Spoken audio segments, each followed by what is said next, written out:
My question was, paano mabubuhay ang mga ospital kung wala ng promissory note? Hindi nyo pwedeng ibato ito kasi ito, sabi, the promissory note will be secured by the following.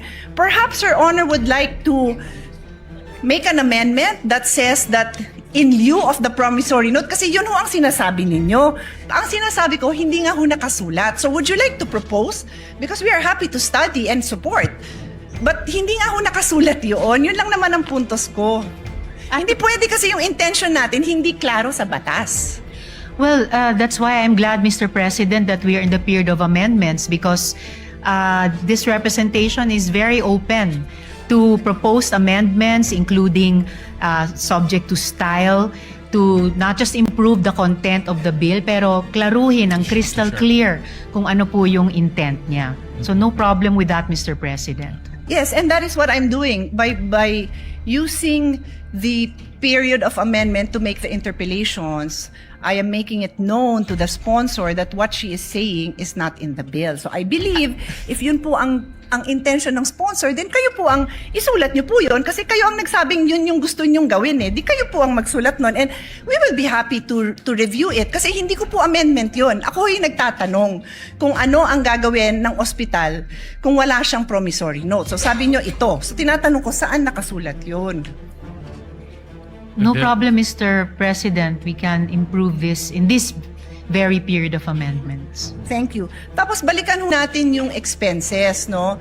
I can suspend and Her Honor can look at her numbers because I will also be presenting numbers. Her Honor also mentioned 50K to 1 million per patient. So does Her Honor intend to, kasi yun yung unang binanggit nyo, so does Her Honor intend to come up with a number based on those, that range of expense that Her Honor mentioned? Kasi kailangan nga natin ng number because we have to find out where will we get this amount to support naman these private hospitals. Otherwise, this is a disaster because ang mangyayari, pipila lang sila sa Malacanang, magmamakaawa sila na wag ipasa to. Sayang naman yung effort natin dahil we all have the same intention. Pagandahin yung health system natin. Wag ma-detain ang mga tao, masuportahan ng mga indigents, but we have to know our numbers before we make this kind of amendments. And one more on that section, so maybe we can take a break so we can work on this section. Before we go on to the one more point of the gentle lady, Mr. President, definitely this is not going to turn out to be a disaster. The whole point of the bill, as the gentle lady herself has said, is to amend and update the original law. And that is why we are in the period of amendment to further improve it, Mr. President. The only reason I use the word disaster, Mr. President, because time and again, the small private hospitals have practically kneel down in front of us, begging us for support. So pag pinasa natin to, hindi dahil sa hindi natin kinonsider yung burden sa kanila, then disaster yun para sa kanila. At kung disaster yun para sa kanila, disaster yun sa healthcare system natin because we are partners. Yun lang naman ang sa akin. We are partners, public and private. May mga lugar, and again, the Senate President is listening intently. Thank you because alam nyo din to. There are areas where there are no public hospitals. So, private hospital yung inaasahan mo doon. Tapos, kung yung mga indigent patients, sabi natin, magpapasa tayo, wala nang promissory note. At again, forgive me kung hindi ko lang naiintindihan. Kaya nga sabi ko, please feel free to point it out and educate me kung saan dyan nakalagay. Ano ba yung in lieu of the promissory note na matatanggap ng ospital? Kasi, kung wala, mababaon sila sa utang, magsasara sila. And that threat has happened many times. Alam ni Senate President yan. Ilang beses yan hindi lang nag-threaten. Some of them really closed. During the pandemic, they closed because PhilHealth was not fast enough to reimburse them for the expenses that they incurred during the time. Marami hong nagsara.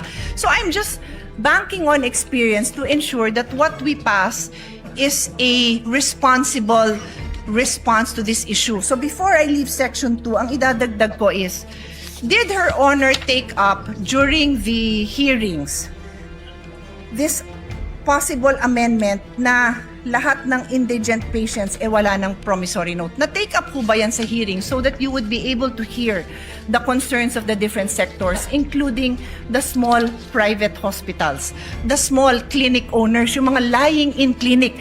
Maliit lang ang singil niya na pag nanganak ha. I'll try to pull out that number. It's not a huge amount because it's just a lying-in clinic, overnight pag nanganak. So pag indigent, the amendment now is lahat ng indigent patients wala nang babayaran. Wala nang promissory note. Sorry, to be clear, wala nang promissory note. So, was this taken up during the hearing so that marinig natin yung side nila? No, Mr. President, it wasn't taken up to have no promissory notes. The change, Mr. President, was that, as I mentioned earlier, hindi na po mag-isang mag-i-issue ng promissory note ang mahirap kahit sapilitang magkakabit siya ng kakarampot na nga na pagmamayari niya bilang di umanong collateral. Ang magbaback up na po ng promissory note, which is now more a document for the benefit of the hospital, ay ito nga pong mga social protection at saka government financial institutions na binanggit ko po kanina. So, ang ibig niyo, Mr. so two President. things I want to establish. Number one, hindi nyo nga na-take up yan, pero ang impact nito napakalaki sa private hospitals. Wala silang chance na marinig ang side nila kasi hindi yan na-take up during the hearing. Ang sa akin naman po, I understand, no? May liberty naman po tayo mga parliamentarians na ma-take up sa floor ang mga iba-ibang amendment. Naintindihan ko naman po yun. Pero pag napakabigat nung impact, it's either na-take up yan sa hearing or bibigyan natin sila ng time na mabigay din nila yung posisyon nila dito kasi sobrang laki talaga ng impact sa kanila. Please give me the number of private hospitals. 864 private hospitals. There are 864 private hospitals spread out all over the country. And like I said, there are certain areas where there are no public hospitals. So ang tatakbuhan lang ng tao, private hospitals.